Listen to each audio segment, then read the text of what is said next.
যত রকম ষড়যন্ত্র হোক না কেন, ঢাকা বিশ্ববিদ্যালয়ের শিক্ষার্থীরা চেয়েছে ডাকসু হবে, তার মানে ডাকসু হবে। এটা বাস্তবায়ন করতে আসলে এখানে কাজ হবে না।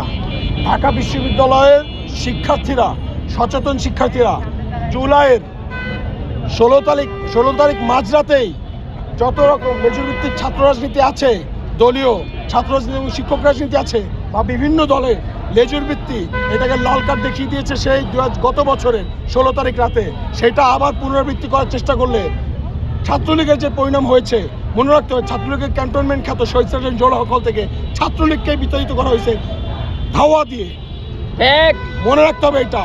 অতএব যদি আবার কেউ চেষ্টা করে এরকমটা করে ঢাকা বিশ্ববিদ্যালয়ের প্রত্যেকটা শিক্ষার্থী যদি আবার রাস্তায় নামতে হয়, তাহলে এই ঢাকা বিশ্ববিদ্যালয়ে কেউ রাজনীতির নামও কিন্তু আপনারা নিতে পারবেন না। ষড়যন্ত্র যতই হোক, ঢাকা বিশ্ববিদ্যালয়ের সকল শিক্ষার্থীরা, সচেতন শিক্ষার্থীরা রাজপথে নেমে এসেছে, আপনারা দেখেছেন। যতই তারা মনে রাখবেন যত রকম ষড়যন্ত্র হোক না কেন, ঢাকা বিশ্ববিদ্যালয়ের শিক্ষার্থীরা চেয়েছে ডাকসু হবে, তার মানে ডাকসু হবে।